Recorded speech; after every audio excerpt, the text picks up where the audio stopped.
Director General of Military Operations of Pakistan called the Director General of Military Operations of India at 15:35 hours earlier this afternoon.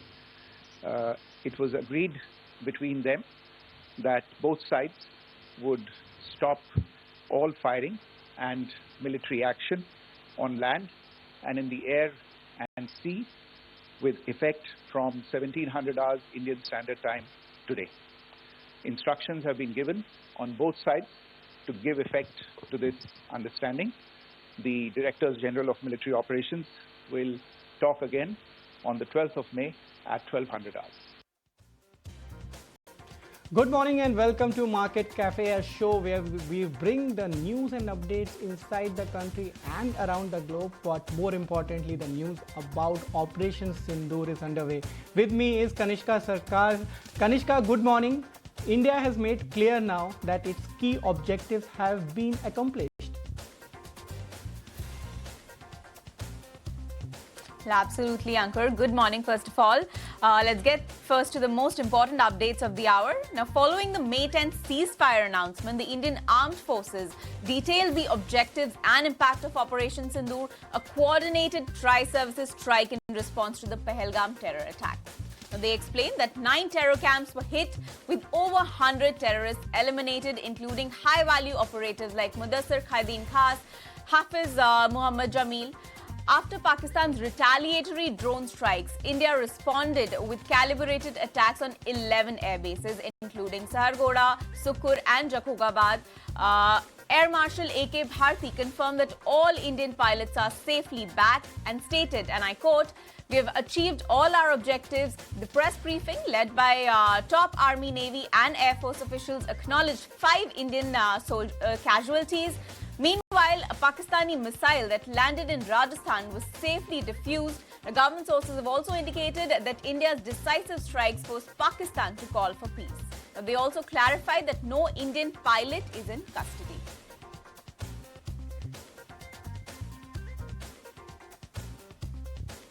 Listen in as Air Marshal A.K. Bharti shows a detailed video showcasing the impact of India's air operations on Mudhik and Bhavalpur. Building, the series of buildings out here and this empty ground. Next, if you relate, the empty ground is here and you see this is the first weapon that is impacting. This is the impact point number 1 on Muridke training camp with our precision guided weapons on early morning 7th. Next, please. Keep your eyes glued for the second weapon coming in and the second impact on the selected target point. Next slide, please. Third weapon, third impact. Continue. And fourth weapon, fourth impact. So through these targeted and precision targeting, we addressed the target at Muridke, which was the training infrastructure. How it looked before, and this is how the building looked after the impact of the weapon. And orientation in relation to this red canopy, you can see here. Next, please. And after. The roofs have completely collapsed. Next. This is the target system. Next. Precision targeting, and we have achieved our objectives here. The latest word coming in from the Air Marshal, but also take a look as Vice Admiral A.N. Pramod debriefs about Indian Navy's seamless maritime awareness and how they conducted the operations in a synchronized manner with the Army and the Air Force. Indian Navy maintained seamless maritime domain awareness throughout the duration and was entirely aware of the location and movement of Pakistani units.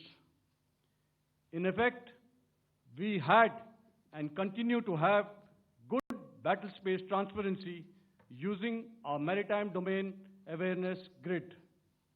As you are aware, our response has been measured, proportionate, non-escalatory, and responsible from day one.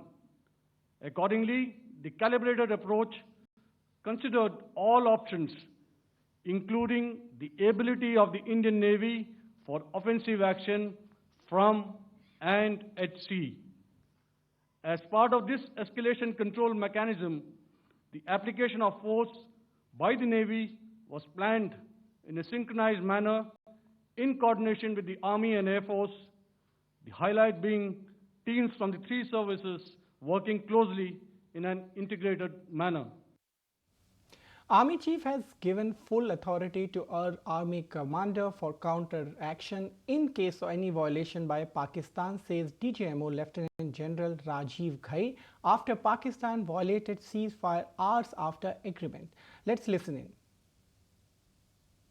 Communication with the Pak DGMO was conducted at 15:35 hours yesterday and resulted in cessation of cross-border firing and air intrusions by either side with effect from 1700 hours 10th of May, after he proposed that we cease hostilities. We also decided to further speak on the 12th of May, that's tomorrow, at 1200 hours, to discuss the modalities that would enable the longevity of this understanding. However, disappointingly, and must I add,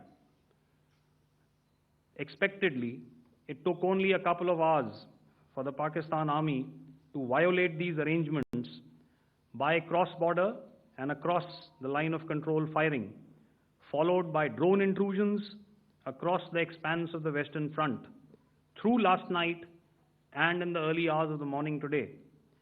These violations were responded to robustly and dealt with as they must be. We have earlier today sent another hotline message to my counterpart highlighting these violations of the understanding between the DGMOs on the 10th of May and our firm and clear intent to respond to these fiercely and punitively, if repeated tonight, subsequently, or later. In this regard, I must inform all of you that the Chief of Army Staff has earlier today conducted a security review and has granted full authority to our Army commanders for counter-actions in the kinetic domain in case of any violation by Pakistan.